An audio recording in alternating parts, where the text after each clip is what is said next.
اچھا جی، اگلا جو ہمارا سوال ہے وہ ہے یہ کسی نے پوچھا ہے جی کان کی نسیں کمزور ہو گئی ہیں، اس سے کان کی سماعت پہ اثر پڑتا ہے، اور ایک سوال ہے کہ آنکھ کے پردہ جو ہے یہ پھٹ گیا ہے۔ اگر آپ نے چینل سبسکرائب نہیں کیا تو ویڈیو کا بقیہ حصہ دیکھنے سے پہلے چینل سبسکرائب کر لیں اور بیل کا آئیکن دبا کر نوٹیفیکیشن بھی آن کر لیں۔ دیکھو بھائی جان، آنکھ کا پردہ پھٹ جانا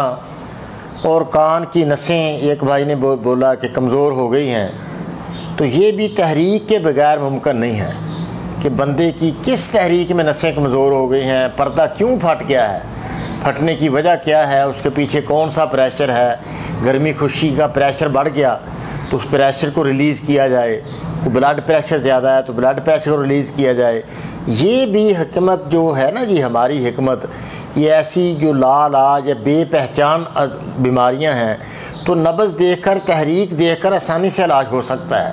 دیکھو صابر رحمۃ اللہ علیہ نے ایسی بیماریاں، مثلا آپ گئے ہیں امریکہ میں تو ایسا مریض آیا کہ پتہ ہی نہیں آپ کو بیماری کون سی ہے، لیکن اس کی زبان کا رنگ ہوگا، اس کی پیشاب کا رنگ ہوگا، اس کی ایک نبض ہوگی، اس کی رفتار ہوگی، نبض جو عضلاتی محرک ہے، غدی ہے، اعصابی ہے، کون سی تحریک کا پتہ چل جائے گا، اس تحریک کو بدل دیں، علاج ہو جائے گا۔ تو اس میں بھی تحریک تو نہیں ہے نا جی، علامتوں سے تو پتہ نہیں چلتا نا جی، صرف علامات سے پتہ چلانا تو بہت مشکل ہے۔ دوسرا ویسے بھی پردہ پھٹ گیا ہے تو اس کا تو پھٹ گیا پردہ یقینی تو میڈیکلی بھی اس کا کوئی اس کو سلائی کیا جائے یا آپریشن کیا جائے، سرجری ہو سکتی ہے، سرجری ہی سے ممکن ہے ایسی چیزیں، یعنی جس طرح وہ ایک میں بتاتا ہوں نا بھی وہ ہرنیا ہو گیا بھی، یہ مثال ہے کہ ہماری قمیض پھٹ گئی تو کون سی دوائی ایسی لگانے سے بھی وہ صحیح ہو جائے گی، قمیض بالکل صحیح اپنی حالت پر آ جائے گی، تو درزی سلائی کرے گا۔ تو ہرنیا جو ہے یا اس طرح کے پردے پھٹ گئے ہیں اس کو تو ڈاکٹری سلائی کریں گے، ان کے درزی ڈاکٹر ہی ہیں ایسی چیزوں کے۔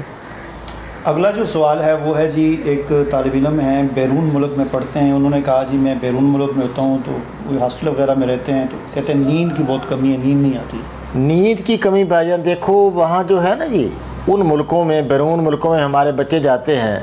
وہاں خوراک بڑی ڈسٹرب ہوتی ہے۔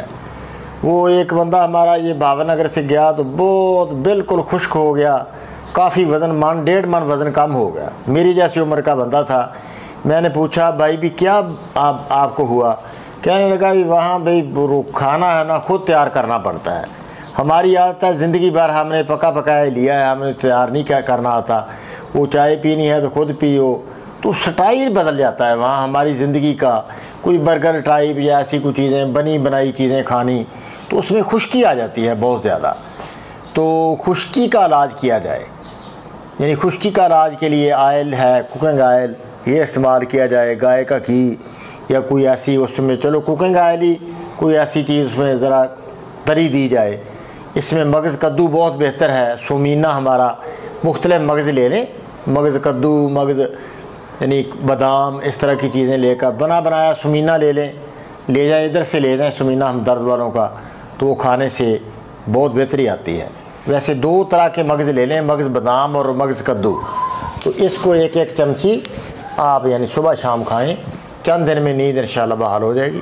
کانوں میں بادام روغن ڈالا جائے اور ذکر کیا جائے۔ ذکر جو ہے نا یہ فرشتان بھی مدد کرتا ہے بندے کی، جب بندہ قل ہو اللہ پڑھنی شروع کر دے تو انشاءاللہ فوراً نیند آنی شروع ہو جاتی ہے۔ یا بسم اللہ الرحمن الرحیم، اس کی کثرت کی جائے تو بسم اللہ کے اندر خشکی توڑنے کی بہت صلاحیت ہے۔ اللہ کا 3 اسم ہے اس میں، ذکر کے لین سے، اس میں ذاتی اللہ پاک کا نام، اس کی بڑی برکات ہیں،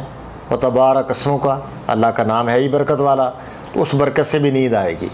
دوسرا رحمان، یہ ایسی صفت ہے کہ جس کی وجہ ساری کائنات کی کو اللہ رزق دیتا ہے، رحمان کی صفت سے، تو یہ ایک بڑی نرمی والی صفت ہے، تو بندہ خشکی ٹوٹ جاتی ہے یا رحمان کہنے سے۔ رحیم جو ہے مسلمانوں کے لیے اللہ پاک کی مہربانی ہے، مسلمانوں پر زیادہ اللہ مہربان ہے، ان کی وجہ سے اللہ کائنات میں رزق بانٹتا ہے۔ تو یہ بسم اللہ کا وظیفہ کیا جائے، یا اللہ یا رحمان یا رحیم، یا تو ویسے سارا بسم اللہ الرحمن الرحیم یہ پڑھا جائے، یا ویسے اسم نکال لیے جائیں، یا اللہ یا رحمان یا رحیم، یا اللہ یا رحمان یا رحیم، یہ کہنے سے بھی انشاءاللہ نیند فوراً بحال ہو جائے گی۔ اس طرح کریں۔